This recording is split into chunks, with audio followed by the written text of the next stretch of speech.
Hi guys, tara samahan nyo ako. Maglinis tayo ng kuko ng mga baka.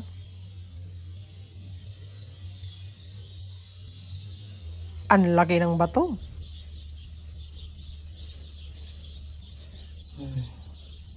May akong pasok dyan. Hello guys, another day in the farm. So nag-draft tayo ng mga baka na may mahabang mga kuko. Part na rin po ito ng mga maintenance na ginagawa namin dito. After ng mating season, maraming naglilim na mga baka. Dahilan nga sa mga sinasampahan sila ng mga bull namin. Ngayong wala na mga bull, ito na, oras na para mag-trim tayo ng mga kuko at sa mga white line nila.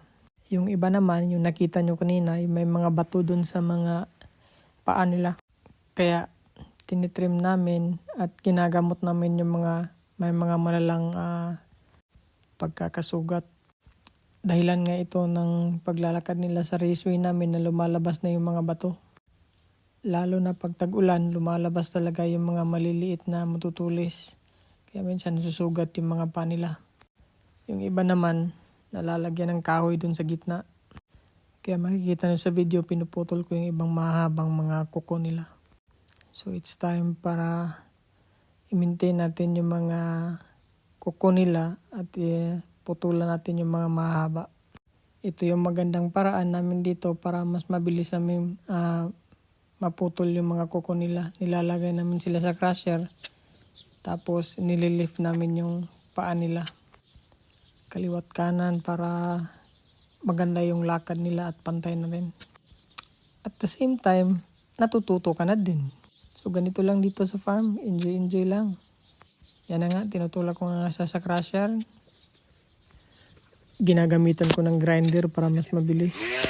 Medyo makapal kasi yung mga kalyo nila sa paa. Para mas mabilis, ginagamitin ko ng mga ganyan. Yung grinder namin. Para mas mabilis na-trim. Pantay pa sila. Kaya panoorin yung video nito hanggang dulo.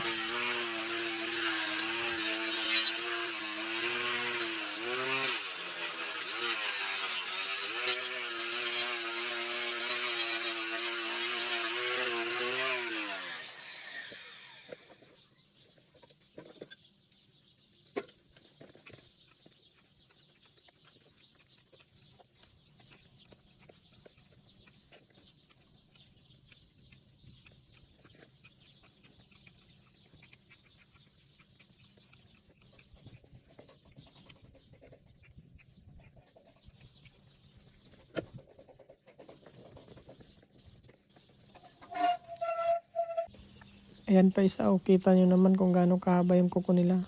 Kaya nail cutter muna tayo bago yung grinder. Gagamitan na natin na ng pang hoop trimming dito yung parang kutsilyo nila. Kasi may nakita tayong bato dito at may sugat yung paa niya. Kaya dinahandahan ko muna.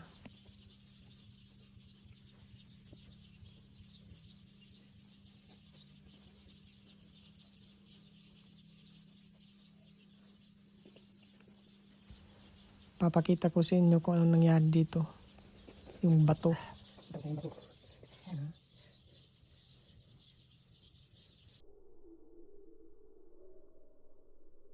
Kaya Darna, tinatawag kita, saluin mo ang bato at lunukin mo na agad.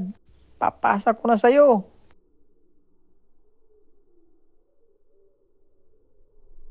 Di dumating si Darna, ako na sana lulunok ito.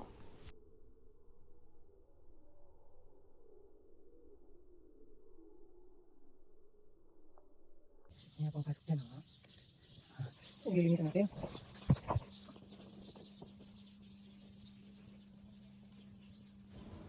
Nagdahan-dahan na ako dito kasi may sugat sa ilalim na ng paa niya. Kaya ginagamitan ko na talaga siya ng pang hoop trimming niya. At the same time, may iwasan yung pagdurugo sa paa niya para iwas na rin makapasok yung mga mikrobyo dyan. Madali lang naman mag-hoop trimming guys, basta gusto lang matuto talaga. Dito naman sa unahan, ginamitan ko na ng grinder para magpantay lahat. At the same time, plain siya maglakad. Hanggang sa muli guys. Maraming salamat sa panonood. See you on my next video. Cheers!